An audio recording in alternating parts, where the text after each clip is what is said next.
So now students comes another topic, that is pressure distribution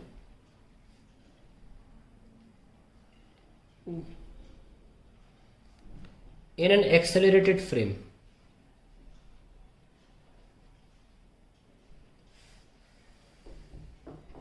देखिए ये करने से पहले एक बहुत इंपॉर्टेंट चीज नोटिस करी जो आपने नोटिस नहीं की होगी, वो है कि मान लीजिए एक बर्तन में पानी डला हुआ है ना, तो आप नोटिस करें हमेशा कि लेवल हमेशा फ्लैट रहती है। ऐसा क्यों रहता है भाई? लेवल फ्लैट नहीं रहती, लेवल हमेशा एक्सेलरेशन जो लग रहा होगा बॉडी पे, नेट एक्सेलरेशन जो लग रहा होगा पानी पे, हमेशा लेवल उस एक्सेलरेशन डायरेक्शन के परपेंडिकुलर ही अपने आप को सेट कर लेती है, क्योंकि ग्रेविटी ऐसे डाउनवर्ड लग रही होती है, इसीलिए लेवल ऐसा है। अब मान लीजिए आपने इसको मूव कराया किसी एक्सेलरेशन ए से इधर, तो ऑब्वियसली लिक्विड पर सूडो फोर्स लगेगा इधर की तरफ, लगेगा ना। तो अगर मैं लिक्विड को एक पॉइंट फॉर्म में बताऊं तो सूडो फोर्स, सूडो एक्सेलरेशन लगेगा इधर, सूडो फोर्स का जो एक्सेलरेशन यहां लगेगा, ग्रेविटी तो नीचे लगी रही थी।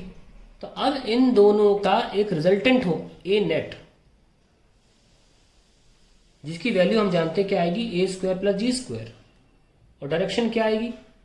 डायरेक्शन आप देख सकते हैं कि जिस तरफ ये है पानी इसकी सरफेस के नेट एक्सेलरेशन के हमेशा परपेंडिकुलर होता है, इसलिए पानी अपने आप को टेढ़ा कर लेगा, क्योंकि पानी का धर्म ही यही है कि वो उसके ऊपर जो नेट एक्सेलरेशन लग रहा होगा हमेशा वो उसके परपेंडिकुलर ही अपने आप को सेट करेगा। तो अभी हमारा जो एक्सेलरेशन है वो ऐसे आ रहा है, ये सूडो था, ये ग्रेविटी था, ये ऐसे आ रहा है, इसलिए पानी ने अपने आप को इस तरह सेट कर लिया। अब नोटिस करें कि एंगल क्या होगा ऐसे में, ये एंगल अगर थीटा मान लें, ये 90 है, 90 माइनस थीटा, तो ये थीटा है, ये सब में। तो हम देख सकते हैं कि ये थीटा हमको मेनली निकालना है, पानी का जो एंगल है विद द हॉरिजॉन्टल, यहाँ से मत निकालना, हमेशा हॉरिजॉन्टल से निकालना। हम पहुंच गए यहाँ तक, ये कैसे निकलेगा? तो आप देख सकते हैं कि इस वेक्टर एक्सेलरेशन वेक्टर ट्राइंगल को बाहर निकालो, ये आपका रिजल्टेंट है ए नेट, ये जी था, और ये आपका सूडो एक्सेलरेशन जो उस पर लग रहा है, सूडो फोर्स वाला एक्सेलरेशन जो इधर लग रहा है, आपको निकालना ये थीटा है। तो टेन थीटा लगाओ, that is perpendicular upon base a by g. तो पानी अपने सरफेस को इस एंगल पे टिल्ट कर लेगा विद द हॉरिजॉन्टल।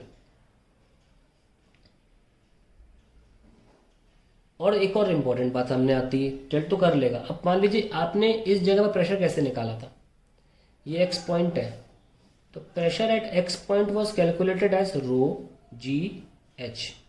आपने देखो क्या एक्सेलरेशन लिया, जो लग रहा है, और आपने एच कैसे लिया, आपने सरफेस से पॉइंट तक एक परपेंडिकुलर दूरी ली ना, और एक्सेलरेशन कौन सा लिया आपने, जो लग रहा है।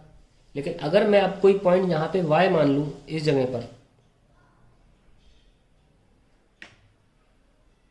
तो कैसे निकाला जाएगा? उसमें pressure at y will be written as, अगर हम इसमें एटमॉस्फेरिक भी जोड़ लें, आप जोड़ सकते हो पी नॉट, तो y प्रेशर कैसे निकाला जाएगा? पहली बात तो density is not going to change, but you cannot use g, you have to use a net. ये भी ए नेट था, आप जी यूज नहीं कर सकते, आपको ए नेट यूज करना पड़ेगा।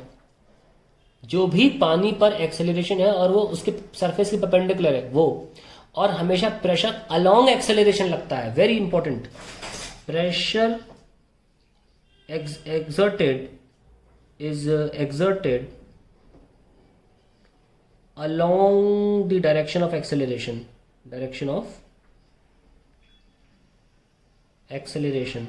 तो आपको जो हाइट लेनी होगी ना, डिस्टेंस, वो आपको ये लेना होगा, ये दूरी लेनी होगी आपको। आप ये नहीं ले सकते, ये नहीं ले सकते, आपको एक्सेलरेशन के अलाउंग जो हाइट मिल रही है आपको वही लेनी पड़ेगी। ये देखने को मैं दूसरा डायग्राम बनाता हूं ताकि मैं आपको प्रॉपर्ली हाइट दिखा सकूं। मैं सिर्फ हाइट दिखाऊंगा, बाकी तो हम दिखाई चुके हैं। थीटा ये हमने सॉल्व किया था, थीटा। तो अगर आपका ये एक्स पॉइंट है, ये भी तो शिफ्ट होकर किधर चला गया होगा, इधर मान लो इधर चला गया, तो आपको ये लेना है, आप ये नहीं ले सकते, आपको ये हाइट लेनी। सपोज दिस इज एच, तो this will be taken as the height H plus P naught, तब आपका सही आंसर आएगा। सो अल्टीमेटली आपका फॉर्मूला जो बनेगा P Y will be rho A square plus ji square square root into H plus P naught, where H is the perpendicular distance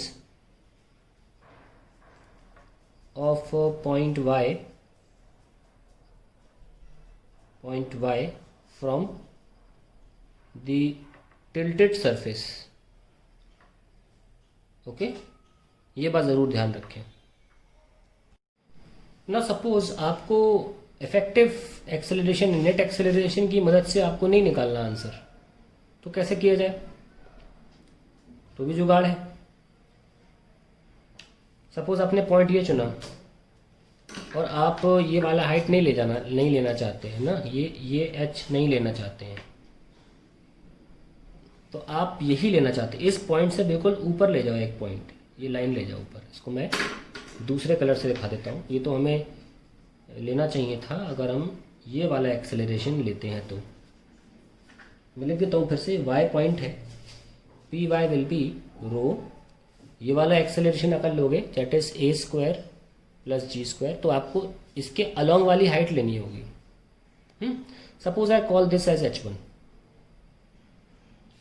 आपको P Y मिल जाएगा answer और आप जी यूज करोगे, क्योंकि इस डायरेक्शन में आपकी एक्सेलरेशन ड्यू टू ग्रेविटी लग रही है। आपको यूज करना है, आप ये कर लो यूज, लेकिन फिर आपको जी यूज करना होगा, आप ये यूज नहीं कर सकते, और h1 यूज करना होगा, है ना।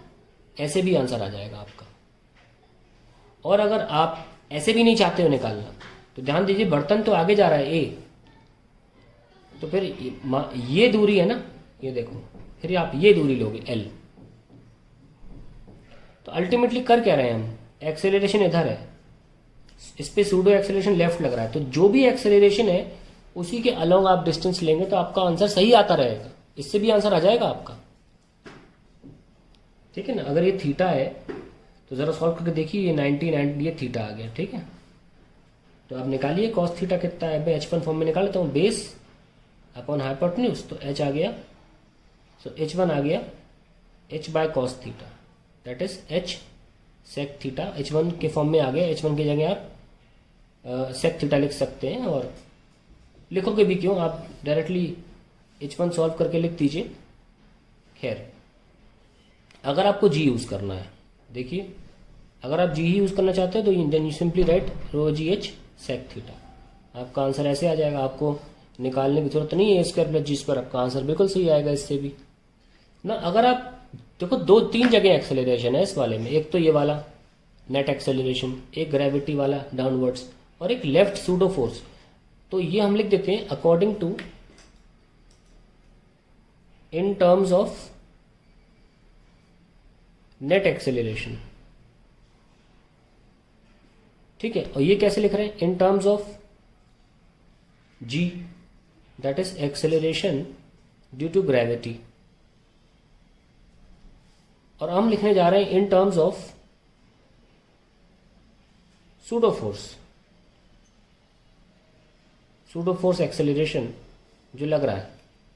वेरी सिंपल, क्या करोगे, प्रेशर एट वाई दोबारा लिखा जा सकता है बाय सिंपली डेंसिटी। इस बार जी नहीं लिखोगे, सूडो फोर्स के फॉर्म में, तो इस पे इधर लग रहा है acceleration a, then you will take this length l, तो भी आंसर आ जाएगा आपका। एक बात इसमें नोटिस कर लीजिए कि मैंने इसमें एटमॉस्फेरिक प्रेशर नहीं जोड़ा है, वो बार बार मैं भूल जाता हूँ जोड़ना, कोई बात नहीं, आप अंडरस्टूड मानिए, गेज प्रेशर के फॉर्म में समझिए।